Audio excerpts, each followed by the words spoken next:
একবার যদি কারো দেখে জাকার নামের আগুন লেগে যায় বাজার, মনে হয় কলিজাটা পুরে ছাই হয়ে যাবে। এই কবরে নাই বাতি, নাই সাথী, নাই জানালা, নাই দরজা, একা একা কেমনে থাকবো রে যুবক? তুমি 31 নাইট পালন করার জন্য পাগল হয়ে যাও, তুমি 14 ফেব্রুয়ারি পালন করার জন্য পাগল হয়ে যাও। একটা বার চিন্তা করো না রে যুবক, কবরের পহেলা রাতটা কেমনে কাটবে? একা একা কবরে কেমনে থাকবা? আলো নাই, বাতাসটাই অন্ধকার। ওই কবর বড় কঠিন জায়গা। আমার আল্লাহ বলেন, ফামাই আমাল মিসকালা যাররাতিন খায়রান ইয়ারা ওয়া মাই আমাল মিসকালা যাররাতিন শাররান ইয়ারা। বান্দারে, তুমি যদি যাররা পরিমাণ অনুপরিমাণে নেক আমল করো, ওইটাও আল্লাহ তাআলা তোমার আমলনামায় লিপিবদ্ধ করে রাখবে। আবার তুমি যদি যাররা পরিমাণ অনুপরিমাণে বদ আমল করো, ওইটাও তোমার আমলনামায় লিপিবদ্ধ করা হবে। আর যারা গুনাহে একবার অন্ধকার কবরে যাবে, ওই কবরের ডানের মাটি বামে চলে যাবে, বামের মাটি ডানে চলে যাবে, এমন জোরে চাপ দেবে বাজার, এক পাজরের হাড় অন্য পাজরে ঢুকে যাবে।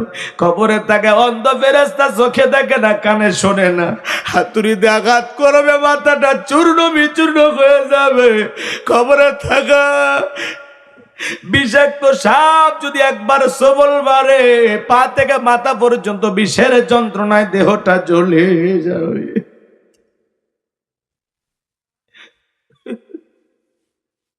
নবীর প্রিয় সাহাবী হযরত ওসমান রাদিয়াল্লাহু তাআলা আনহু, জান্নাতের সার্টিফিকেট প্রাপ্ত সাহাবী, কবর দেখে অঝরে কান্না করতেন। সাহাবীরা বলে, ভাই ওসমান, আপনি কবর দেখে কেন কান্না করেন? হযরত ওসমান বলেন, কবর হলো প্রত্যেকটা মানুষের প্রথম মঞ্জিল, প্রথম ঘাঁটি, প্রথম স্টেশন। এই কবরে 3টা প্রশ্ন করা হবে, যে সঠিক উত্তর দিতে পারবে তার মিজান ফুল চিরাতে কোনো টেনশন নাই। কবরের 1 নাম্বার প্রশ্ন হলো, মার রব্বুকা, তোমার রব কে? এই দুনিয়াতে রবের গোলামি করেছে যারা, এক আল্লাহর ইবাদত করেছে যারা, যারা আল্লাহর বিধান মোতাবেক চলেছে, নবীর হাদিস মোতাবেক চলেছে, যারা কোরআন সুন্নাহ দিয়ে জীবনটা সাজাইছে, যারা নিজেদের নাম নেককার মুমিন মুত্তাকি বান্দাদের তালিকায় লেখায়া নিতে পারছে, তাদেরকে কবরে রাখার পরে যখন প্রশ্ন করা হবে, মার রব্বুকা, ওই নেককার মুমিন মুত্তাকি বান্দা জবাব দিয়ে বলবে, রব্বি আল্লাহ, রব্বি আল্লাহ, আমার রব আমার আল্লাহ। আল্লাহু আকবার। যাদের রবের সাথে সম্পর্ক ছিল, যারা অফিসে যায় তারা তো বসকে চেনে, আর যারা নিয়মিত অফিসে যায় এদের ভাগ্যে তো বেতন বোনাস জোটে। কথা বলেন না কেন? আল্লাহ তাআলা পৃথিবীতে কেন পাঠাইছেন? আল্লাহ বলেন, ওমা খলাকতুল জিন্না ওয়াল ইনসা ইল্লা লিয়াবুদুন। আমি মানব জাতি আর জিন জাতিকে সৃষ্টি করেছি শুধুমাত্র, কেবলমাত্র, একমাত্র আমি আল্লাহর দাসত্ব আর গোলামি করার জন্য। এই পৃথিবীতে আল্লাহ মানুষকে বানাইছেন তারা গোলামি করার জন্য, তার ইবাদত করার জন্য। আর একটি কাজ, খলিফা বানাইছেন, প্রতিনিধি বানাইছেন। পুরো পৃথিবীতে কর্তৃত্ব মুসলমানদের হাতে আল্লাহ দেবেন। কথা বলে ঠিক না? রাগ করতেছেন আমার কথায়? আমার ভাইয়েরা, চিন্তা করেন, যারা নিয়মিত 5 ওয়াক্ত সালাত আদায় করে, যারা এই দুনিয়াতে রবের সাথে সম্পর্ক স্থাপন করেছে, মালিককে চিনেছে, এই পৃথিবীতে যারা আল্লাহকে মনিব, মালিক, সৃষ্টিকর্তা মাইনা চলছে, বলেন তো গোলামের ইচ্ছায় মনিব চলে না মনিবের ইচ্ছায় গোলাম চলে? কথা বলা লাগবে ভাই। ঘুমাইন না যুবক, ঘুমাইও না, কথা আছে, অনেক কথা বলবো। আগে কিছু আমলের কথা শোনেন। লাফাচ্ছেন কেন? খারাপ লাগতেছে? খারাপ কিছু বলতেছি নাকি ভয় লাগতেছে? হুজুর মরে যায়নি, এখনই কবরের শুরু করলেন কেন? কবরটা হলো আসল জায়গা বাজার। কথা বলেন না কেন? আমার দিকে তাকান, আমার দিকে তাকান। চলেন আমরা আলোচনা শুরু করি। আমি আজকে লম্বা আলোচনা করব। আমি কথা বলবো পবিত্র কোরআনুল কারীমের 41 নম্বর সূরা। সূরাটির নাম হামিম আস-সাজদা। নাম কি? হামিম আস-সাজদা। মোট আয়াত আছে 54টি, রুকু আছে 6টি। বিশ্বনবীর মক্কার জিন্দেগিতে আল্লাহ রাব্বুল আলামিন এই সূরাটি নাজিল করেছেন। সূরাটির নাম কি বললাম? হামিম আস-সাজদা। মনে থাকবে তো ইনশাআল্লাহ? সাজদা মনে থাকবে না? জি। কি হয়েছে বাবা? চিল্লাপালা করা যাবে না। আয়াত নাম্বার হলো 30। আমরা যে আয়াতে কারিমার থেকে আলোচনা করব, কত নাম্বার আয়াত? আয়াত নাম্বার 30। এই আলোচনা কবুল করার পরে আল্লাহ যেন বক্তা শ্রোতা সবাইকে পার করে দেন ফুলসিরাতের ব্রিজ। জোরে বলেন আমিন। এই আয়াতে কারিমা পাইবেন কোথায়? 24 নাম্বার পারার 19 নাম্বার পৃষ্ঠার 3 নাম্বার লাইনে এই আয়াতে কারিমা রয়েছে। বলুন আল্লাহু আকবার। তাহলে মনে থাকবে তো ইনশাআল্লাহ? কত নাম্বার সূরা? 41 নাম্বার। সূরা নাম্বার 30 না আয়াত নাম্বার 30? আয়াত নাম্বার 30 আর সূরা নাম্বার 41। সূরাটির নাম হামিম আস-সাজদা। মনে থাকবে তো ইনশাআল্লাহ? যে হামিম আস-সাজদা অনেকেই বলে সিজদা, সাজদা। মনে রাখবেন ইনশাআল্লাহ। চলুন আমরা আলোচনা শুরু করি। সবাই একটু মহাব্বতে দরদ আর ভালোবাসেন আমার সঙ্গে তেলাওয়াত করুন। আউযু বিল্লাহি মিনাশ শাইতানির রাজিম। বিসমিল্লাহির রাহমানির রহিম। বিতাড়িত মোর্দা শয়তানের কাছ থেকে আল্লাহ পাকের কাছে আশ্রয় প্রার্থনা চাচ্ছি। পরম করুণাময় অসীম দয়ালু আল্লাহ তাআলার নামে শুরু করছি। আমার আল্লাহ রাব্বুল আলামিন বলেন, ইন্নাল্লাযীনা ক্বালু রাব্বুনাল্লাহু সুম্মাস্তাকামু তাতানাজ্জালু আলাইহিমুল মালাইকাতু আল্লা তাখাফু ওয়া লা তাহজানু ওয়া আবশিরু বিল জান্নাতিল্লাতী কুনতুম তুআদুন। আরেকটু জোরে বলুন আল্লাহু আকবার। যে কোনো আয়াত বা সূরার তাফসীর করতে হলে কোন প্রেক্ষাপটে কোন সময় আল্লাহ তাআলা সেই সূরাটি বা আয়াতটি নাজিল করেছেন, সেই নাজিলের প্রেক্ষাপট জানার দরকার আছে না নাই? আরবিতে বলা হয় শানে নজুল। যদি শানে নজুল আলোচনা করা হয় তাহলে তাফসীর বুঝতে সহজ হয়। আল্লাহু আকবার বলেন। যারা দাঁড়িয়ে আছেন ভাই বসেন। হাত দিয়ে আমি 2-3 বার ইশারা দিছি। আমার ইশারা তো বুঝবেন না, বান্ধবীর ইশারা ঠিকই বোঝেন, হুজুরের ইশারা তো কাজে লাগে না। দাঁড়ায় থাকবেন না, বসেন, পরিবেশটাকে সুন্দর করেন।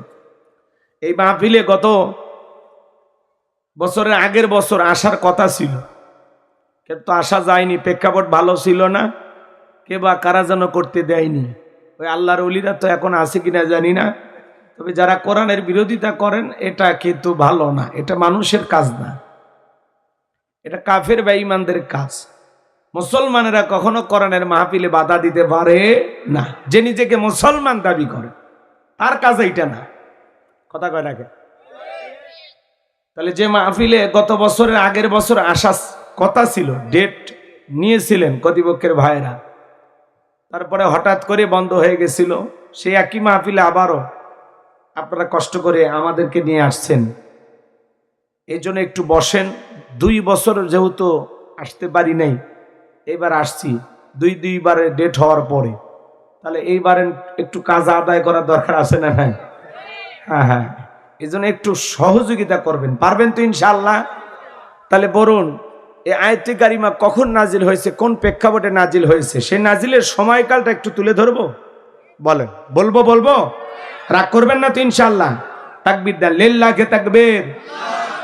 সম্মানিত ভাইয়েরা আমার, নবীর 2 জন মানুষ, খুব কাছের খুব প্রিয় 2 জন মানুষ মাত্র 3 দিনের ব্যবধানে মারা গেলেন।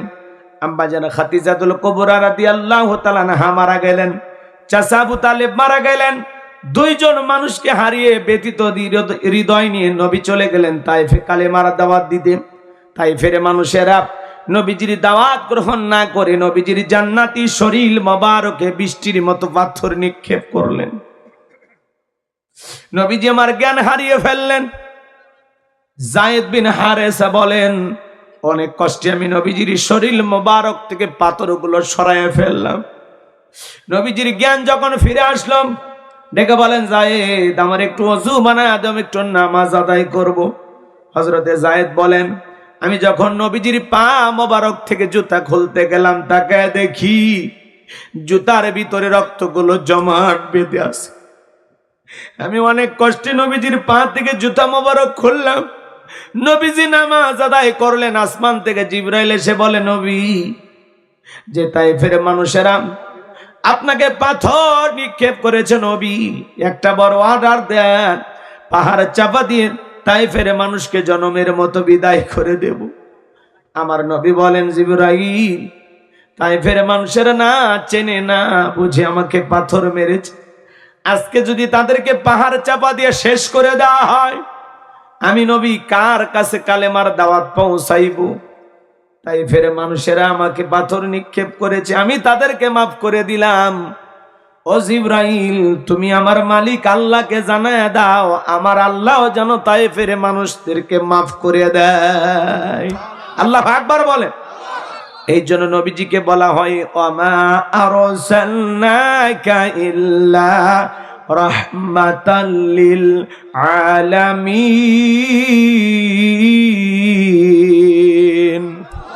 সমগ্র জাতির জন্য, মানব দানব জিন ইনসান সকলের জন্য আল্লাহ তাআলা নবীজিকে রহমত স্বরূপ জমিনে প্রেরণ করেছেন। বলুন সুবহানাল্লাহ। মায়ার নবী, রহমতের নবী। পাথরের আঘাত শরীরের ভিতরে, এই আঘাতপ্রাপ্ত শরীরটা নিয়ে নবী চলে গেলেন মক্কায়। রসুলের 4 জন কন্যা সন্তান, তিনজন তিনটা মন্তব্য করে তারা চলে গেলেন। আর একমাত্র মেয়ে ফাতেমা রসুলের পাশেই দাঁড়িয়ে থাকলেন। নবী তায়েফ থেকে মক্কায় ফিরে যাওয়ার পরে ফাতেমার সাথে একটা সুন্দর ঘটনা আছে, আমি কি বলবো, রাগ করবেন না। রসুল তায়েফ থেকে যখন ফিরে গেলেন, যাওয়ার পরে তার তিনটা মেয়ে তিনটা মন্তব্য করে চলে গেলেন। একমাত্র মেয়ে ফাতেমা রসুলের কাছে থাকলেন। ফাতেমা এবং রসুলের সাথে চমৎকার একটি ঘটনা আছে, যে ঘটনাটা বললে আমার মা বোনেরা বুঝবেন। এই আলোচনাটা মা বোনদের জন্য খুবই জরুরি। আমি কি বলবো, রাগ করবেন না। আমি যদি এখনই আলোচনা করি তাহলে আমার সমস্যা নাই, কিন্তু আমি চাচ্ছিলাম এই কথাটা একটু পরে বলি। কষ্ট হচ্ছে কি আপনাদের? হ্যাঁ, নবীজি শুধু এতটুকু মনে রাখবেন, নবীজি তায়েফ থেকে ফিরে আসার পরে হুজুর ফাতেমার সাথে কি ঘটলো একটু বলবেন। এটা এটুকু মনে রাখতে পারবেন না ইনশাআল্লাহ? কষ্ট হচ্ছে আমার কথায়? কষ্ট হচ্ছে? আওয়াজ দেন, লিল্লাহে তাকবীর। একটু আওয়াজ দিয়ে সহযোগিতা করবেন। আমি করবো আওয়াজ, আপনারা দেবেন আওয়াজ, জবাব দিবেন ঠিক ঠিক, আলোচনা হবে কমপ্লিট। শ্রোতাদের স্পিরিটে বারে বক্তার হিট, আলোচনা হবে জায়গা মতো ফিট। আগে বলতাম কিছু আজ প্যান্ডেলে, কিছু আজ অ্যাঙ্গেলে, এখন আর অ্যাঙ্গেলে না, যা বলবো সব ডাইরেক্ট। অ্যাঙ্গেলে বলার দিন শেষ, ডাইরেক্ট বলার বাংলাদেশ। কথা বলে ঠিক? হ্যাঁ, পুরুষের মতো আওয়াজ দিলে, পুরুষ। আপনার যে পুরুষ এটা বুঝেন লিখবে, পারবেন তো ইনশাল্লাহ? সম্মানিত ভাইয়েরা আমার, নবীজি মক্কায় ফিরে আসার পরে 1 দিন 2 দিন নয়, 19 দিন পর্যন্ত আসমান থেকে জিবরাইল আসে না, নতুন কোন আয়াতে কারিমা নাজিল হয় না। কাফেররা সমালোচনা শুরু করে দিল, ও নবীর সাহাবীরা, কি ব্যাপার, তোমাদের নবী তো নতুন কোন আয়াত বা সূরা পাঠ করে শোনায় না, নাকি তার উপরে যে জিন ভর করেছিল সেই জিনটা বিদায় নিয়েছে? জোরে কন্না নাউযুবিল্লাহ। আবার কেউ কেউ সমালোচনা করে বলে, ও নবীর সাহাবীরা, কি ব্যাপার, তোমাদের নবী তো নতুন কোন আয়াত বা সূরা পাঠ করে শোনায় না, নাকি তার উপরে, নাকি তার আল্লাহ তাকে ভুলে গেছেন? জোরে কন্না নাউযুবিল্লাহ। এইভাবে তারা সমালোচনা করতে লাগলো। সাহাবায়ে কেরাম মনে মনে কষ্ট পায়, কিন্তু নবীজির কাছে যা কিছুই বলতে পারেন না। 19 দিন পরে আল্লাহ রাব্বুল আলামিন জিবরাইলের মাধ্যমে এই পাওয়ারফুল আয়াতে কারিমা গুলো নাজিল করলেন। বলুন আল্লাহু আকবার। আমার আল্লাহ বলেন, ইন্নাল্লাযীনা ক্বালু রাব্বুনাল্লাহ, ইন্নাল্লাযীনা ক্বালু রাব্বুনাল্লাহ, নিশ্চয় যারা বলে আমাদের রব আল্লাহ, সুম্মাস্তাকামু, এই কথার উপরে যারা ইস্তেকামাত থাকে, অবিচল অটল থাকে, তাতানাজ্জালু আলাইহিমুল মালাইকা, আসমান থেকে তাদের উপরে ফেরেশতা নাজিল হয়। ফেরেশতা নাজিল হয় 3 সময়। ফেরেশতা এসে বলে, আল্লাহ তাখাফু, ভয় পেও না, ওয়ালা তাহজানু, চিন্তা করো না, ওয়া আবশিরু বিল জান্নাতিল্লাতী কুনতুম তুআদুন।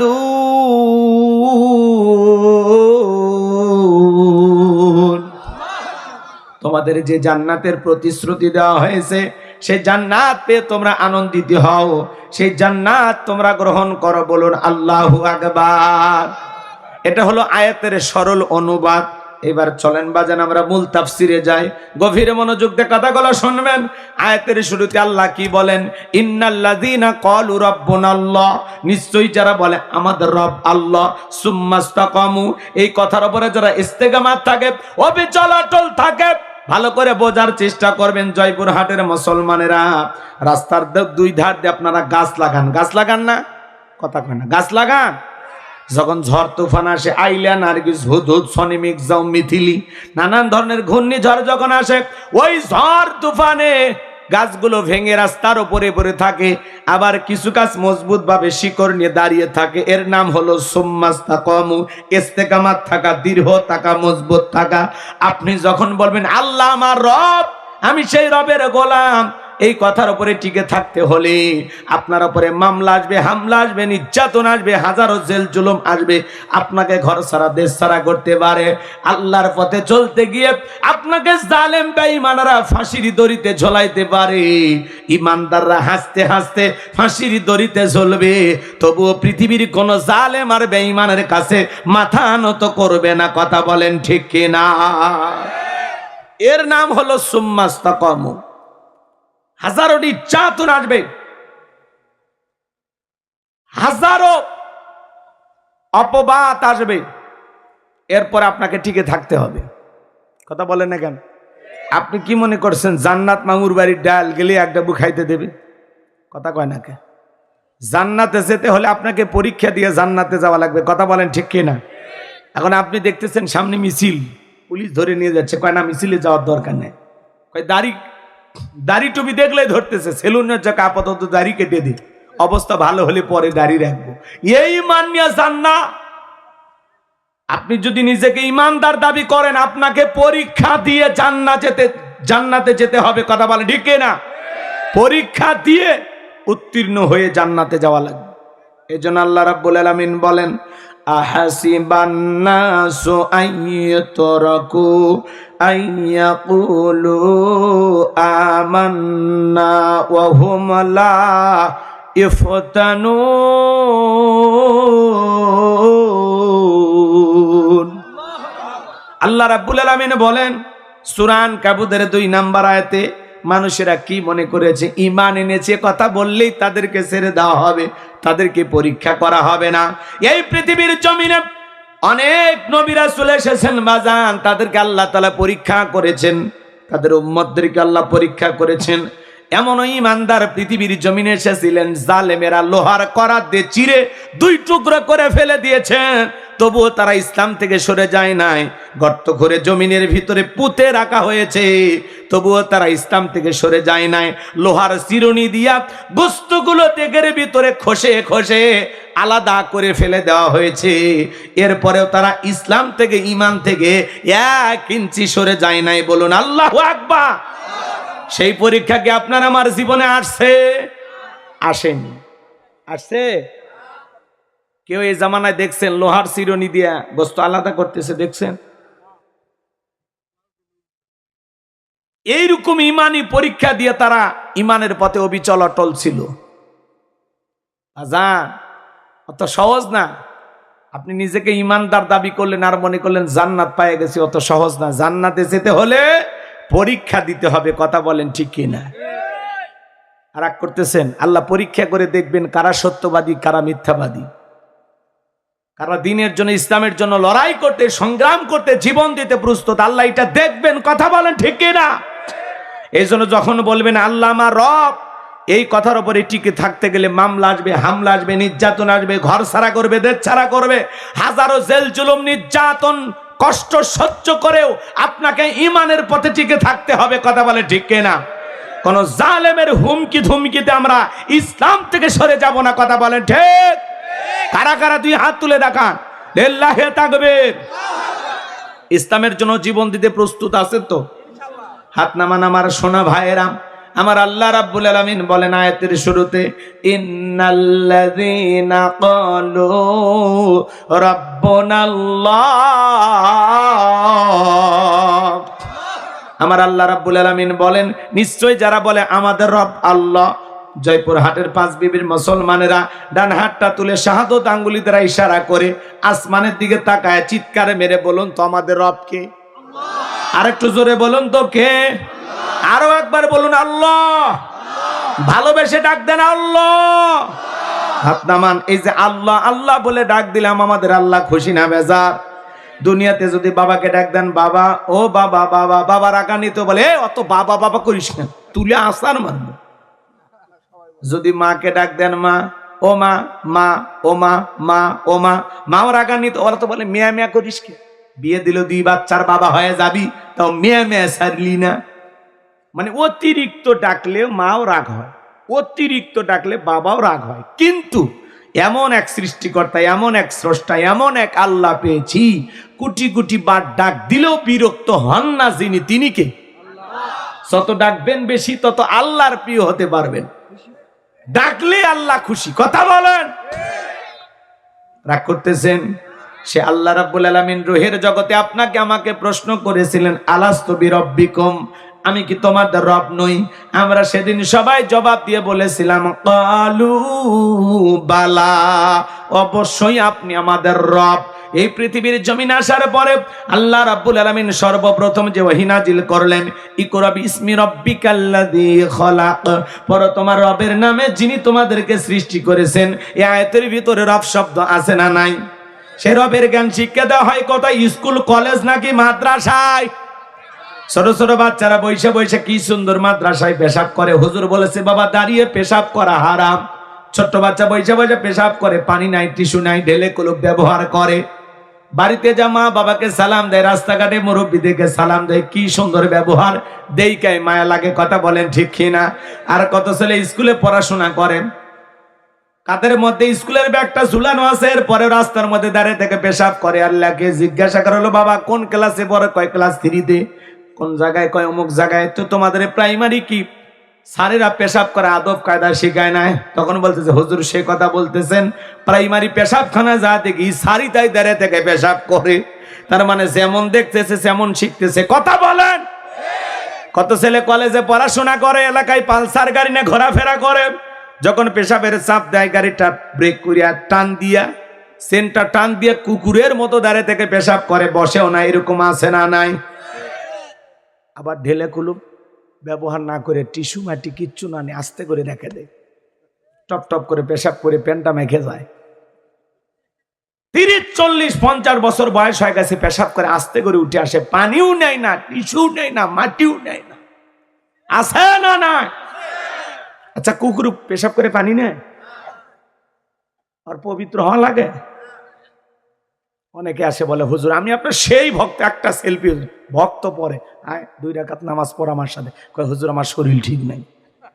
আমি তখন বলি এটা তো মহিলাদের রোগ, কবে আবার পুরুষের শুরু হলো? তখন বলতেছে হুজুর এই রোগ সেই রোগ না, পেশাব করে পানি নেয়নি, কাপড় ঠিক নেই। আছে না নাই? হাদিস শরীফের ভিতরে আসছে যারা পেশাব থেকে পবিত্রতা অর্জন করে না, এই জন্য আল্লাহ তাআলা তাদের কবরের ভিতরে আযাব দিবেন, শাস্তি দিবেন। শুধু কবরে শাস্তি হবে এই একটা অপরাধের কারণে, যারা পেশাব থেকে পবিত্রতা অর্জন করেনি। কথা কয় না? কথা কয় না? লক্ষ টাকার মোবাইল, হাজার হাজার টাকার কাপড় কিনতে পারে না, 10 টাকার একটা টিস্যুর পকেটে থাকে না। হ্যাঁ, 1 প্যাকেট টিস্যু পকেটে থাকে না। আপনি পেশাব করে আস্তে করে উঠে যান মানে কি? এ কথা কন নাকি আপনারা? বাজান, পেশাব থেকে পবিত্রতা অর্জন না করলে কবরে আযাব হবে, শাস্তি হবে। কবরে আযাব থেকে তাহলে বাঁচার দরকার আছে না নাই? একটু অপেক্ষা করেন, সামনে যাই। কষ্ট হচ্ছে নাকি আপনাদের? তাহলে সন্তানকে মানুষের মতো মানুষ বানাইতে হলে মাদ্রাসায় পড়াইতে হবে বাজান। যেই সন্তানগুলো ছোটবেলায় মাদ্রাসায় পড়বে, 5-7-10 বছর মাদ্রাসায় পড়ান, কোনো সমস্যা নাই। এরপরে ডাক্তার ইঞ্জিনিয়ার যা খুশি বানান, আমাদের কোনো আপত্তি নাই। কিন্তু মনে রাখবেন, যে সন্তানগুলো মাদ্রাসায় পড়ে এরা কোনোদিন মা বাবাকে বৃদ্ধাশ্রমে পাঠায় দেয় না, পিতা মাতাকে বাড়ি থেকে পৃথক করে দেয় না, তাড়ায় দেয় না। কথা বলেন। সন্তানকে যদি মানুষের মতো মানুষ বানাইতে চান, মাদ্রাসায় পড়ানো ছাড়া বিকল্প কোনো রাস্তা খোলা। বৃদ্ধাশ্রমে কোটিপতি, শিল্পপতি, ধনী মা বাবাকে পাওয়া যায়, কিন্তু কোন আলেমের, হাফেজের মা বাবাকে পাওয়া যায় না। কোন হাফেজ আলেম মা বাবাকে ধরে মারছে দেখছেন? হ্যাঁ, এই অভদ্রতা তাদের ভিতরে আছে? নাই। এই জন্য সন্তানকে মানুষ বানাবেন। আল্লাহ আমাদের হেদায়েত দান করেন, জোরে বলেন আমিন। তাহলে আমার ভাইয়েরা, পবিত্র কোরআনুল কারীমের 1 নাম্বার সূরা সূরাতুল ফাতিহার 1 নাম্বার আয়াত জবান ছেড়ে সবাই বলুন আলহামদুলিল্লাহি রাব্বিল আলামিন। সমস্ত প্রশংসা, যাবতীয় প্রশংসার একমাত্র মালিক তিনি, সৃষ্টিগুলোর রব, আমাদের প্রতিপালক, আমাদের আল্লাহ যিনি। এই আয়াতের ভিতরেও রব শব্দ আছে না নাই? এরপরে আপনি আমি যখন রুকুতে চলে গেলাম, কি তাসবিহ পাঠ করলাম? সুবহান রাব্বিয়াল আযীম, সুবহান রাব্বিয়াল আযীম। রব শব্দ আছে না নাই? রুকু হতে দাঁড়ানোর সময় কি বললাম? সামি আল্লাহু লিমান হামিদা, রব্বানা লাকাল হামদ। রব শব্দ আছে না নাই? ভালো করে বুঝবেন বাজান। এরপরে যখন সিজদায় লুটিয়ে পড়েন, কি তাসবিহ পাঠ করেন? সুবহান রাব্বিয়াল আ'লা, সুবহান রাব্বিয়াল আ'লা। অনেকে খালি ফিসফিস করেন সুবহানাল্লাহ, সুবহানাল্লাহ, সুবহানাল্লাহ, সুবহানাল্লাহ কেন? সবিনে তেল গায়, আল্লাহ ভালো জানে। এরকম আছে না নাই? স্পষ্ট করে বলতে হবে সুবহান রাব্বিয়াল আ'লা। এরপরে নামাজের সালাম ফিরানোর পরে আল্লাহর কাছে হাত তুলে যখন দোয়া করি, কি বলি? রব্বানা আতিনা ফিদ দুনিয়া হাসানাতাও ওয়া ফিল আখিরাতি হাসানাতাও ওয়া কিনা আযাবান নার। সূরা বাকারা 201 নাম্বার আয়াত। আল্লাহর কাছে ডেকে বললাম, হে আমাদের রব, আমাদেরকে দুনিয়ার কল্যাণ দান করো, আখিরাতের কল্যাণ দান করো, ওই কঠিন জাহান্নামের আগুন থেকে আমাদের মুক্তি দাও। তাহলে ইহকাল পরকালের কল্যাণ দেওয়ার মালিক কে? জাহান্নামের আগুন থেকে বাঁচানোর মালিক কে? পবিত্র কোরআনুল কারীমের সর্বশেষ যে সূরা, সূরাটির নাম নাস, তার 1 নাম্বার আয়াত, কুল আউযু বিরাব্বিন নাস। এই আয়াতের ভিতরে রব শব্দ আছে না নাই? জীবনের পরতে পরতে সব জায়গায় রব। আপনি আমি যেদিন মারা যাব, মসজিদের মাইকে যেদিন এলান জারি হবে, এই গ্রামের অমুক ব্যক্তি বেঁচে নাই, ইন্না লিল্লাহি ওয়া ইন্না ইলাইহি রাজিউন। আপনার আমার মৃত্যুর সংবাদ শোনার পরে স্ত্রী কেঁদে বলবে স্বামী নাই, সন্তানগুলো কাঁদবে আর বলবে বাবা নাই, ছেলে কেঁদে বলবে বাবা নাই, মেয়ে কেঁদে বলবে বাবা নাই। পিতামাতা বেঁচে থাকলে বলবে কলিজার ধনটা হারাইলাম। আত্মীয় স্বজন সবাই আপনার আমার মৃত্যুর সংবাদ শোনার পরে বাড়িতে চলে আসবেন শেষ বিদায় দেওয়ার জন্য। এ বাজান, লক্ষ টাকার বাড়ি বানাইছেন, কোটি টাকার বাড়ি বানাইছেন, ওই দামি বিল্ডিং বাড়িতে আপনার জীবনের শেষ গোসল হবে না। ওই বিল্ডিং থেকে নামাইয়া চকির ওপরে শোয়াইয়া মশুরি টাঙাইয়া বড়ই পাতার গরম পানি দিয়া জনমের মতো গোসল করাইয়া আতর সুরমা লাগাইয়া সাদা কাপড়ে চকলেটের মতো মোড়াইয়া মসজিদের খাটিয়াতে তুইলা 4 জন বরযাত্রী ধইরা জানাজা পড়াইয়া 1 পা 2 পা করে কবরস্থানের দিকে নিয়ে যাবে বাজান। 3 জন মানুষ কবরে নামবে, লাশটা রাখার জন্য মনে হবে এরাই সাথে, কিন্তু না। আপনার আমার লাশটা কবরের ভিতরে রাইখা মুখটা কেবলামুখী কইরা একে একে সবাই কবর থেকে উঠে আসার পরে কবরের উপরে বাঁশের বিছানা বিছাইয়া দেবে। এরপরে চাটাই পাইরা দিয়া কবরের উপরে মাটি দিয়া জনমের মতো বিদায় দিয়া সবাই যখন 1 পা 2 পা করে বাড়ির দিকে রওনা করবে, কবরে থাকা ব্যক্তি তাদের পায়ের আওয়াজ শুনতে পেয়ে চিৎকার মেরে ডেকে বলবে, আমাকে একা রাইখা যাইও না। কবরে থাকা ব্যক্তি চিৎকার দুনিয়ার কেউ শুনতে পাবে না। আমার নবী বলেন যে কবরে চলে গেল তার চাইতেও অসহায় আর কেউ নাই। আমার নবী বলেন দাজ্জালের ফিতনার চাইতেও কবরের ফিতনা হলো আরো বেশি কঠিন। ওই কবর বড় কঠিন জায়গা বাজান। আমার নবী বলেন ক্বালা ক্বালা রাসূলুল্লাহ সাল্লাল্লাহু আলাইহি ওয়াসাল্লাম ইন্নামাল কুবুরু রাউযাতুম মিন রিয়াদিল জান্নাহ আও হুফরাতুম মিন হুফারিন নার। রাহু তিরমিজি। নবীজি ডেকে বলেন যে ব্যক্তির আমল ভালো, মৃত্যুর সঙ্গে সঙ্গে আল্লাহ রাব্বুল আলামিন তার কবরটাকে জান্নাতের বাগান বানায়া দিবেন। আর যে ব্যক্তির আমল খারাপ আও হুফরাতুম মিন হুফারিন নার, তার কবরটা হবে জাহান্নামের আগুনের গর্ত। একবার যদি কারো কবর জাহান্নামের আগুনের গর্ত হয়ে যায় তার কিন্তু বাঁচার কোনো উপায় নাই। একবার যদি কারো দেখে জাহান্নামের আগুন লেগে যায় বাজার, মনে হয় কলিজাটা পুরে ছাই হয়ে যাবে। এই কবরে নাই বাতি নাই সাথী নাই জানালা নাই দরজা, একা একা কেমনে থাকবো রে যুবক? তুমি 31 নাইট পালন করার জন্য পাগল হয়ে যাও, তুমি 14 ফেব্রুয়ারি পালন করার জন্য পাগল হয়ে যাও। একটা বার চিন্তা করো না রে যুবক, কবরের পহেলা রাতটা কেমনে কাটবে? একা একা কবরে কেমনে থাকবা? আলো নাই বাতাসটাই অন্ধকার, ওই কবর বড় কঠিন জায়গা। আমার আল্লাহ বলেন ফামাই আমাল মিসকালা যাররাতিন খায়রান ইয়ারা ওয়া মাই আমাল মিসকালা যাররাতিন শাররান ইয়ারা। বান্দারে তুমি যদি যাররা পরিমাণ অনুপরিমাণে নেক আমল করো, ওইটাও আল্লাহ তাআলা তোমার আমলনামায় লিপিবদ্ধ করে রাখবে। আবার তুমি যদি যাররা পরিমাণ অনুপরিমাণে বদ আমল করো, ওইটাও তোমার আমলনামায় লিপিবদ্ধ করা হবে। আর যারা গুনাহে একবার অন্ধকার কবরে যাবে, ওই কবরের ডানের মাটি বামে চলে যাবে, বামের মাটি ডানে চলে যাবে, এমন জোরে চাপ দেবে বাজার, এক পাজরের হাড় অন্য পাজরে ঢুকে যাবে। কবরে তাকে অন্ধ ফেরেশতা, চোখে দেখে না, কানে শোনে না, হাতুড়ি দিয়ে আঘাত করবে, মাথাটা চূর্ণ বিচূর্ণ হয়ে যাবে। কবরে থাকা বিষাক্ত সাপ যদি একবার সবল বাড়ে, পা থেকে মাথা পর্যন্ত বিষের যন্ত্রণায় দেহটা জ্বলে যাবে।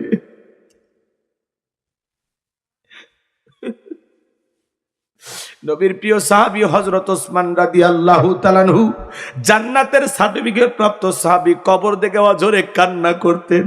সাহাবীরা বলে ভাই ওসমান আপনি কবর দেখে কেন কান্না করেন? হযরত ওসমান বলেন কবর হলো প্রত্যেকটা মানুষের প্রথম মঞ্জিল, প্রথম ঘাঁটি, প্রথম স্টেশন। এই কবরে 3টা প্রশ্ন করা হবে, যে সঠিক উত্তর দিতে পারবে তার মিজান ফুল চিরাতে কোনো টেনশন নাই। কবরের 1 নাম্বার প্রশ্ন হলো মার রব্বুকা, তোমার রব কি? এই দুনিয়াতে রবের গোলামি করেছে যারা, এক আল্লাহর ইবাদত করেছে যারা, যারা আল্লাহর বিধান মোতাবেক চলেছে, নবীর হাদিস মোতাবেক চলেছে, যারা কোরআন সুন্নাহ দিয়ে জীবনটা সাজাইছে, যারা নিজেদের নাম নেককার মুমিন মুত্তাকি বান্দাদের তালিকায় লেখায়া নিতে পারছে, তাদেরকে কবরে রাখার পরে যখন প্রশ্ন করা হবে মার রব্বুকা, ওই নেককার মুমিন মুত্তাকি বান্দা জবাব দিয়ে বলবে রব্বি আল্লাহ, রব্বি আল্লাহ, আমার রব আমার আল্লাহ। আল্লাহু আকবার। যাদের রবের সাথে সম্পর্ক ছিল, যারা অফিসে যায় তারা তো বসকে চেনে, আর যারা নিয়মিত অফিসে যায় এদের ভাগ্যে তো বেতন বোনাস জোটে। কথা বলেন না কেন? আল্লাহ তাআলা পৃথিবীতে কেন পাঠাইছেন? আল্লাহ বলেন ওমা খলাকতুল জিন্না ওয়াল ইনসা ইল্লা লিয়াবুদুন, আমি মানব জাতি আর জিন জাতিকে সৃষ্টি করেছি শুধুমাত্র কেবলমাত্র একমাত্র আমি আল্লাহর দাসত্ব আর গোলামি করার জন্য। এই পৃথিবীতে আল্লাহ মানুষকে বানাইছেন তারা গোলামি করার জন্য, তার ইবাদত করার জন্য। আর একটি কাজ, খলিফা বানাইছেন, প্রতিনিধি বানাইছেন। পুরো পৃথিবীতে কর্তৃত্ব মুসলমানদের হাতে আল্লাহ দেবেন। কথা বলে ঠিক না? রাগ করতেছেন আমার কথায়? আমার ভাইয়েরা চিন্তা করেন, যারা নিয়মিত 5 ওয়াক্ত সালাত আদায় করে, যারা এই দুনিয়াতে রবের সাথে সম্পর্ক স্থাপন করেছে, মালিককে চিনেছে, এই পৃথিবীতে যারা আল্লাহকে মনিব, মালিক, সৃষ্টিকর্তা মাইনা চলছে, বলেন তো গোলামের ইচ্ছায় মনিব চলে না মনিবের ইচ্ছায় গোলাম চলে? কথা বলা লাগবে ভাই। ঘুমাইন না যুবক, ঘুমাইও না, কথা আছে, অনেক কথা বলবো। আগে কিছু আমলের কথা শোনেন, লাফাচ্ছেন কেন? খারাপ লাগতেছে? খারাপ কিছু বলতেছি নাকি ভয় লাগতেছে? হুজুর মরে যায়নি, এখনই কবরের অস্ত্র করলেন কেন? কবরটা হলো আসল জায়গা বাজার। কথা বলেন না কেন? আমার দিকে তাকান, আমার দিকে তাকান। যে কথা আমি বলতে চাচ্ছিলাম ভালো করে বুঝবেন। যারা 5 ওয়াক্ত সালাত আদায় করে, এই পৃথিবীর জমিনে আল্লাহর গোলামি যারা সঠিকভাবে করেছে, কোরআন হাদিস দিয়ে জীবনটা সাজাইছে, সব জায়গায় আল্লাহকে রব হিসেবে মানছে, রবের সাথে যাদের সম্পর্ক ভালো ছিল, 5 ওয়াক্ত সালাত আদায় করা লাগবে। এটা কি গোলাম রব্বানির কথা না মালিকের কথা? আমি যদি আল্লাহকে রব মানি তাহলে 5 ওয়াক্ত সালাত আদায় করার দরকার নাই। এই অর্ডারটা দিয়েছেন কি? এই অর্ডারটা মানা না মানার এখতিয়ার আল্লাহ আপনাকে দিছে। যদি মানেন ভালো, না মানলে তো কপালটাই পুরলো। কথা বোঝেন নাই? এই জন্য রাস্তা হলে দুইটা, একটা জান্নাতের রাস্তা, একটা জাহান্নামের রাস্তা। যারা আল্লাহর বাধ্য গোলাম, আল্লাহকে রব হিসেবে মানে, তাদের জন্য জান্নাত খোলা। আর যারা আল্লাহর অবাধ্য, নাফরমান, বেঈমান, হতবাগা, কপাল ফোড়া, এদের জন্য জাহান্নাম। রাস্তা দুইটা, একটা জান্নাতের রাস্তা, একটা জাহান্নামের রাস্তা। একটা হলো সৃষ্টিকর্তা আমাদের রবের গোলামি, আর একটা হলো শয়তানের গোলামি। কথা বলেন। যারা এই পৃথিবীর জমিনে আল্লাহর গোলামি করেছে, এই গোলামির বেতন হিসাবে আল্লাহ দেবেন জান্নাত। সুবহানাল্লাহ কোন। আর জান্নাতীদের জন্য বোনাস হলো দিদারে ইলাহি, আল্লাহর সাক্ষাৎ। সুবহানাল্লাহ কোন। প্রত্যেকটা জান্নাতি আল্লাহকে দেখতে পাইবেন।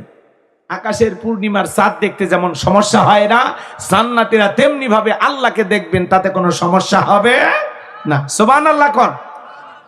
আল্লাহ তার ৭০,০০০ নূরের পর্দা ভেদ করে বান্দার সাথে সাক্ষাৎ দিবেন। কোন বান্দা? জান্নাতি বান্দা। সুবহানাল্লাহ কোন। আল্লাহ যেদিন তুমি সাক্ষাৎ দিবা, আল্লাহ ওই জান্নাতের কোন একটি কোনায় আমাদের জন্য জায়গা করে দিও। একটু জোরে কর না আমিন। আর একটু জোরে কর না আমিন। কষ্ট হচ্ছে? তাহলে বলেন, কবরে 1 নাম্বার প্রশ্ন, মার রব্বুকা, উত্তর দিতে পারবে তারা মুত্তাকি বান্দা, যারা খাঁটি মুসলমান, যারা আল্লাহর প্রিয়, যারা আল্লাহকে রব হিসাবে মেনেছে, যারা। কথা বলে ঠিক? উত্তর দিতে পারবে না তারা। আল্লাহর অবাধ্য গোলাম যারা, নাফরমান যারা, যারা বলেছে খাও দাও ফুর্তি করো, দুনিয়াটা মস্ত বড়, যারা শয়তানের ধোকায় পড়ে মিসগাইড হয়েছিল, ভুল পথে পরিচালিত হয়েছে, তাদেরকে যখন প্রশ্ন করা হবে মার রব্বুকা, এরা ফেল ফেল করে তাকিয়ে থাকবে, উত্তর দিতে পারবে না। কবরে অসহায়ের মতো বসে থাকবে, অসহায়ের মতো, কিচ্ছু বলার ক্ষমতা থাকবে না। ওই দুনিয়া পাইছেন যে ঝগড়া করবেন, ঠেলা মারবেন, কি করছ, ঠেলা মারবেন। আপনার জবান দিয়ে আল্লাহ যে কথা বলার সুযোগ দিবেন, ওইটা বলতে পারবেন। আল্লাহ যদি জবান থেকে কোনো কথা না বের করে, আপনার বলার কোনো ক্ষমতা নেই। জীবনে কোনোদিন যদি এই প্রশ্ন মুখস্থ না করেন, উত্তর মুখস্থ না করেন, কিন্তু আল্লাহর গোলামিটা ঠিকঠাকভাবে করছেন, আপনি কবরে যাওয়া ভাবে অটোমেটিক ভাবে জবান দিয়ে বের হয়ে আসবে। কিন্তু 1000 দিন মুখস্থ করে লাভ হবে না যদি রবের সাথে সম্পর্ক ভালো না থাকে। কথা কয় না কে? আল্লাহ এমন 3টা প্রশ্ন করবেন, আল্লাহ আগেই জানায়া দিছে। কথা কি বোঝেন নাই? প্রশ্ন আউট করে দিছে, আল্লাহ ওপেন করে দিয়ে দিছে যে বান্দা এই প্রশ্ন করা হবে, উত্তরটা বুঝে আসো। রাগ করতেছেন? কবর বড় কঠিন জায়গা বাজান, বড় ভয়ঙ্কর জায়গা। এই জায়গায় যারা একবার গেছে, ওরা দ্বিতীয়বার আসছে। আপনি যাই কি আবার আসতে পারবেন? তাহলে গেলে তো প্রস্তুতি নিয়ে যাওয়া লাগবে, নেক আমল করে যাওয়া লাগবে, আল্লাহর প্রিয় হয়ে যাওয়া লাগবে, এমন কিছু নিয়ে রওনা করা লাগবে আখিরাতের জন্য, এমন কিছু নিয়ে কবর নামক এই অন্ধকার ঘরে যাওয়া লাগবে, যাতে ওই আমলের কারণে ঘরটা আলোকিত হয়। কবরটা আল্লাহ জান্নাতের ফুল দিয়ে ডেকোরেশন করে দেয়, কবরটাকে প্রশস্ত বানায় দেয়, কবর থেকে জান্নাত পর্যন্ত রাস্তা তৈরি করে দেয়। সে আমল দরকার আছে না? না, আমল ছাড়া কবরে কোনো দাম নাই। নেক আমল করে কারা কারা কবরে যেতে চান? 2 হাত তুলে মালিককে দেখান। আল্লাহ আমাদের সবাইকে নেক আমল করে কবরে যাওয়ার তৌফিক দান করুন। চিল্লা বলুন আমিন। আর একটু জোরে বলুন আমিন। হাত নামান বাজান। কবর কিন্তু জায়গা ভালো না। 6 দিন পরে নখ খসে যাবে, 9 দিন পরে চুল।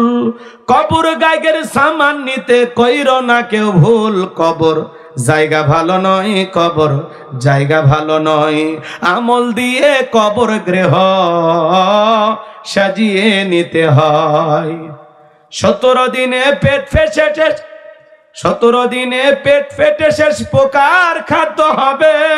7 দিন পরে গোশ থাকবে না, কঙ্কাল পরে রবে। 17 দিনে পেট ফেটে শেষ প্রকার খাদ্য হবে। 7 দিন পরে গোশ থাকবে না, কঙ্কাল পরে রবে। 90 দিন হাড়গুলি সব 90 দিন হাড়গুলি সব আলাদা হয়ে রয়। কবর জায়গা ভালো নয়, কবর জায়গা ভালো নয়। আমল দিয়ে কবর গৃহ সাজিয়ে নিতে হয়। 6 দিন পরে নখ খসে যাবে, 9 দিন পরে চুল। কবর গাগের সামান নিতে কইরো না কেউ ভুল। 6 দিন পরে নখ খসে যাবে, 9 দিন পরে চুল। কবর গাগের সামান নিতে কইরো না কেউ ভুল। কবর জায়গা ভালো নয়, কবর জায়গা ভালো নয়। আমল দিয়ে কবর গৃহ সাজিয়ে নিতে হয়। দেখে রেছে অহম বড়, লোভ লালসার পাহাড়। হিংসায় চলে বিবেক হলো নফসের কালো আহার। হামান কারণ সবারই এই পরিণতি পরিচয়। কবর জায়গা ভালো নয়, কবর জায়গা ভালো নয়। আমল দিয়ে কবর গৃহ সাজিয়ে নিতে হয়। জোরে কোন মারহাবা। কষ্ট হচ্ছে নাকি? কবরের ওয়াজ শুনে কি ভয় পাইছেন? ভয় পাইলে আলহামদুলিল্লাহ ভালো। অনেক মানুষ কয় হুজুর আমি কবর খুঁড়ছি 71টা, খুবই ভালো কাজ। আর একজন এসে কয় হুজুর 71টা খুললে কি হবি? কে কয় যার কবর খোঁড়ে তারে বলে এই তোর বাপের কবরটা খুললে মাটি সেই শক্ত, 2 প্যাকেট সিগারেটও দিলি না। এ যদি 71 লক্ষ কবর খোঁড়ে ও কি মানুষ হবে? কবর কি বুঝবে? কথা বলেন। এই যে গত 1-2 বছর আগে প্রচুর বৃষ্টি, হঠাৎ করে এক জানাজায় গেলাম, আমার মুসল্লির মা মারা গেছে। কবর খুঁড়ছে, জানাজা পড়া হলো, হঠাৎ করে ঝুমঝুম বৃষ্টি, কবরে পানি আটকে গেছে, বালতি দিয়ে শেষে আবার পানি আসে। পরিশেষে কলার গাছ কাইটিয়া কবরে দিয়া তার উপরে লাশটা রাখলো। ছেলেগুলো এত কান্না, হাউমা, মা 1000 টাকার খাটটা বইরে আছে, মা দামি বিছানা বইরে আছে, আর তোমারে রাখলাম কোথায়? কাদামাটির কবরে রাখা দিল, কলার গাছের ওপর। বলা যায় আপনি যেদিন মারা যাবেন সেদিন আপনার কবরে এরকম পানি ঢুকবে না? বলা যায়? কথা কর না, বলা যায়? কত মানুষ কবরে দেওয়ার জায়গাও নাই, নদীর পানিতে লাশ ভাসায় দেয়। আহা, কার কখন কিভাবে মৃত্যু হবে আমরা কেউ জানি না। এর জন্য প্রস্তুতি নিয়ে থাকা লাগবে। হঠাৎ করে মৃত্যু চলে আসতে পারে, হঠাৎ করে আচমকা চলে আসবে। এই অমুক মারা গেছে শুনলাম, আরে গতকালকে তো চা খাইলাম একসাথে, লোকটা মারা গেল। ইস, লোকটা খুবই ভালো ছিল, চা খাইলে বিল দিত না, বেঁচে থাকলে আরো 10 দিন বিল দিত। কি কন? আহা মুসলমান, আজকে আলোচনা শুনতেছেন, এই কয়েকদিন আগেই তো পথ চলতেছে, পাশে একজন মারা গেল, এই কয়েকদিন আগের ঘটনা। এইভাবেই তো যাওয়া লাগবে বাজান। আজকে কথা বলতেছি, কালকে শুনতে পারেন যে গোলাম রব্বানী আর বেঁচে না। এই তো জীবন, এই তো জীবন, তাই না? হঠাৎ করে চলে যাওয়া লাগবে, কিন্তু প্রস্তুতি নেওয়া লাগবে। আমলে অনেক কথা বলা যায়, কবর নিয়ে আলোচনা করলে 2 ঘন্টা কথা বলা যাবে, 3 ঘন্টা কথা বলা যাবে, কিন্তু আপনারা যেভাবে কষ্ট পাচ্ছেন আমি কষ্ট দিতে চাই না। এবার চলুন আমি সামনের দিকে যাই। আমার কথা কি বিরক্ত হয়েছে? তাহলে আমল ছাড়া কবরে কোনো দাম। তাহলে আমল কি আমরা করতেছি? আমল কিছু জমাইছি, কবরের জন্য কিছু আমল জমাইছি, আখেরাতের অ্যাকাউন্টের জন্য কিছু জমাইতেছি, কিছু করতেছি। তো দুনিয়ার জন্য তো অনেক কিছু করলাম, গাড়ি বানাইলাম, বাড়ি বানাইলাম, সন্তানের এই লাগবে, বিবির ওই লাগবে, অনেক কিছুই তো করলাম। আখেরাতের ব্যাপারে কি? রেজাল্টটা কি? অ্যাকাউন্টটা কি? কিছু রাখছেন? এমন কোন আমল আছে যে আমলের কারণে নিশ্চিত আপনি জান্নাতে যাবেন? এরকম কোন আমল জীবনে করছেন? কি করছেন ভাইয়া? ও যুবক, তুমি কি মনে করছো মরবা না? আরে যুবকরাই তো এখন বেশি মরতেছে। কথা কয়, যুবকেরা এখন বেশি মরতেছে। তোমার মতো কত যুবক পরীক্ষা দিয়েছে, রেজাল্টটা বের হবে কালকে, আজকে মারা গেছে।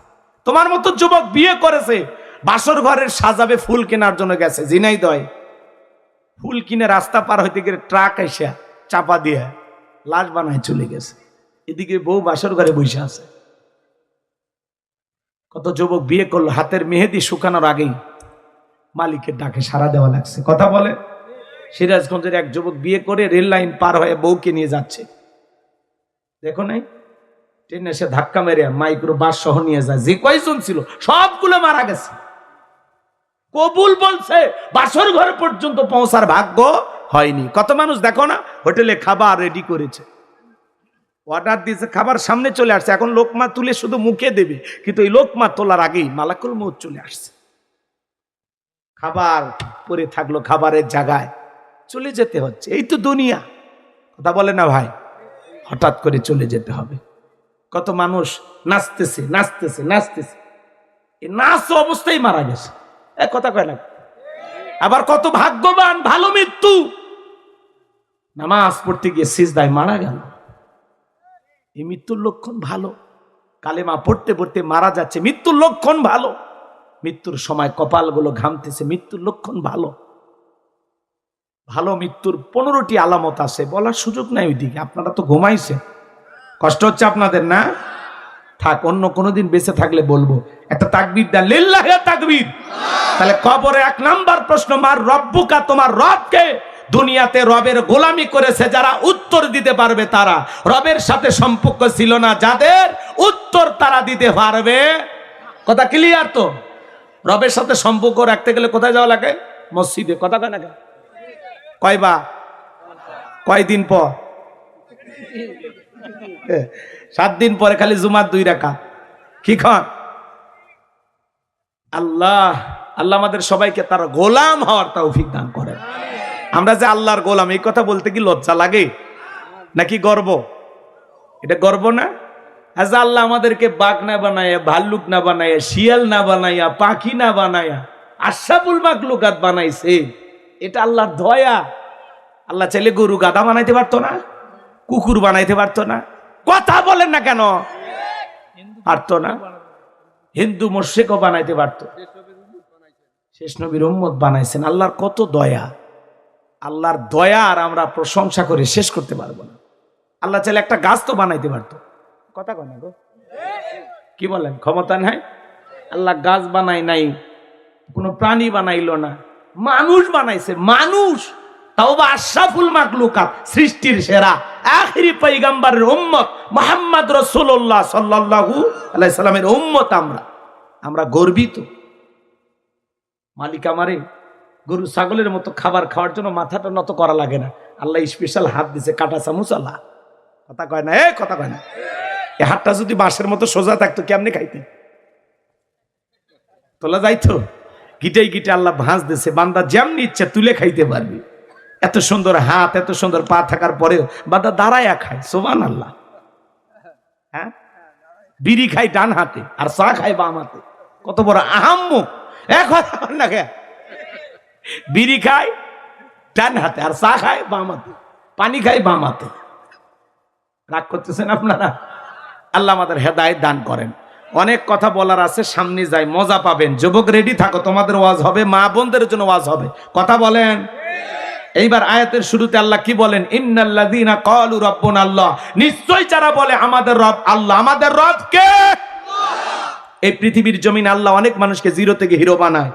ক্ষমতার চেয়ারে বৈশা তারা নিজেকে আনা রব্বুকুমুল আলা বলে দাবি করে, নিজেকে প্রভু বলে দাবি করে, খোদা বলে দাবি করে। অনেক সাওয়ালাকে আল্লাহ প্রধানমন্ত্রী বানায় আর ক্ষমতার চেয়ারে বৈশা মুসলমানকে হত্যা করে। কথা বলেন। মুসলমানের রক্ত নিয়ে খেলা করে, কষায় কষায় কষায়। কথা কর। কিচ্ছু ছিল না, 14 পুরুষকে আল্লাহ হত্যা করছে, কেউ বেঁচে নাই। 14 পুরুষ মারা গেছে। আল্লাহ সেই মানুষটারে প্রধানমন্ত্রী বানায়, সেই ক্ষমতায় বৈশা ইসলাম আলাদেরকে আঘাত করে, মুসলমানের রক্ত নিয়ে খেলা করে। 14 পুরুষের কেউ বেঁচে নাই। কি কথা কন নাকি আপনারা? নাম ধরলে বলে যায়, বোঝেন না কার কথা কই? গভীর মনোযোগ দিয়ে কথাগুলো শুনে যান বাজান। আল্লাহ জিরো থেকে হিরো বানাইছিল কাবুস নামের ফেরাউনকে। এর নাম ছিল কাবুস। বলকে বলা হয়। কিপ্তিদের তরফ থেকে নাম ছিল রামশিস। মিশরের বাদশাহ হওয়ার পর উপাধি নাম হলো ফেরাউন। কয়েক মিনিট যদি বলি আপনারা কি বিরক্ত হবেন? বললে কিন্তু মজা পাবেন, না বললে মজাটা পাবেন না। একটু ঘটনা বলি, মনোযোগ দিয়ে কথাগুলো শুনে যান বাজান। এ ছিল ভবঘুরে যুবক। ভবঘুরে যুবক মানে বোঝেন না? যারা এলাকায় ইয়াবা ফেন্সিডিল গাঁজা মদ খায় গাছক ধাক্কা মেরে কয় ভাই যান সাইড দেন। বউ যদি দরজা খোলো অমুকের বাপ তুমি ঢোলকা, কয় মা তুই বুঝবো না যে একটু বেশি পরিমাণে মাল খাসি। এরকম নেশা করে আছে না নাই? জয়পুর হাটের পাঁচ বিবি হিলির যুবকেরা ভালো, এরা নেশা দ্রব্য কি চেনেও না, জানেও না, দেখেও নি কোনোদিন। আছে, এলাকাতেও আছে।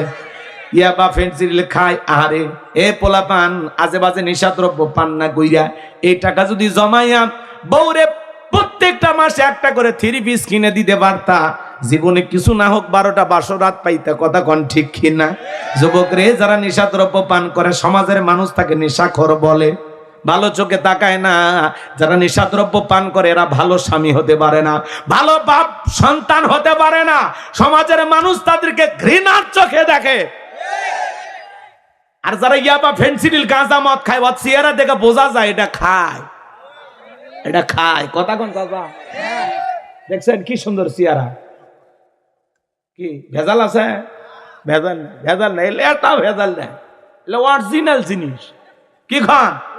কিন্তু কিছুগুলো আছে চেহারা দেখেই বোঝা যাচ্ছে যেটা খায়। আছে না নাই ভাই?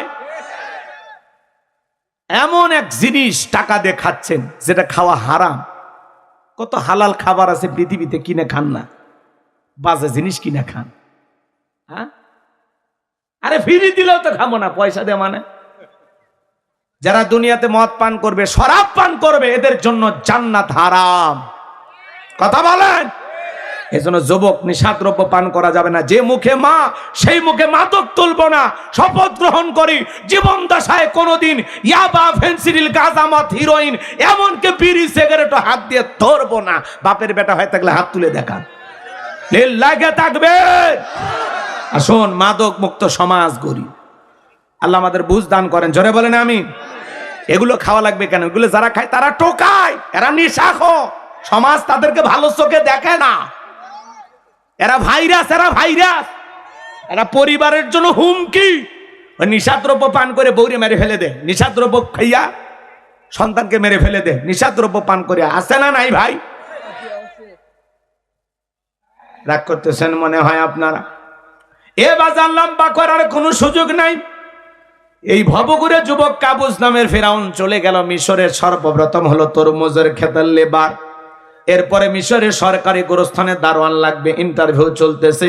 হাজার হাজার মানুষ লাইন মধ্যে দাঁড়ায় গেছে। কাবুস নামের ফেরাউনও দাঁড়ায় গেছে। এইবার একে একে যখন ফেরাউনের পালা, এইবার ফেরাউন ডেকে বলে, বাদশা বুক ভরা আশা নিয়ে ভিন দেশ থেকে আপনার দেশে এসেছি, যদি চাকরিটা দেন সারা জীবন আপনার প্রতি কৃতজ্ঞ থাকবো, আপনার কথা কোনোদিন ভুলবো না। আর আমি যতটুকু জানি এই মিশরের জমিনে আপনার চাইতে ভালো মানুষ আর কেউ নাই। এমন ভাবে কথাগুলো উপস্থাপন করলেন, বাদশার মায়া লেগে গেল। কথা আছে দুষ্ট লোকের মিষ্টি কথা। এমন ভাবে কথাগুলো বললেন, বাদশার ভালো লেগে গেল। বাদশা এবার দেখে বলে, এই ছেলে পেলেন ইন্টারভিউ বন্ধ করো। এই কাবুস নামের ছেলেটাকে মিশরের সরকারি গোরস্থানে দারোয়ানের চাকরি দেওয়া হলো। চাকরি পাওয়ার পরে সে চিন্তা করে, বাদশা প্রতি মাসে আমার বেতন দিবে, ঠিক আছে, কিন্তু এই বেতন দিয়ে চলবে না, আমার সাইড ইনকাম করা দরকার। এবার যার লাশ দাফন করতে আসে ওদেরকে ডেকে বলে, শোনো, লাশ প্রতি একটা করে দিরহাম দিতে হবে, না হলে আমি লাশ দাফন করতে দেব না। জনগণ টেনশনে পড়ে গেল। একটা দিরহামের জন্য বাদশার দরবারে বিচার নিয়ে যাব, লাশ পয়সা করলে শেষ হয়ে যাবে, অতএব একটা টাকা যদি পায় এই ছেলেটাই পাক। এই কথা ভেবে জনগণ একটা করে দিরহাম দেওয়া শুরু করলো। আল্লাহর খেলা বোঝা বড় দায়, ভালো করে বুঝবেন। এই 1 টাকা, এইটার নামও কি? ঘুষ। বাংলাদেশে ঘুষ আছে? একটু জোরে কোন আছে? শোনো এই দেশটার গল্প করি, দেশটা মনে হয় স্বপ্নপুরী, শুধু খর ঘুষখর মদখর জুয়াখর, হে তাই আছে ভুরি ভুরি, হে তাই আছে ভুরি ভুরি। এ দেশে অসৎ কামাই কেউ করে না, তবে ঘুষের টাকা পেলে কেউ তো ছাড়ে না। টেবিলের নিচ দিয়ে হাত বাড়িয়ে কালো টাকাটা নেই সারিয়ে।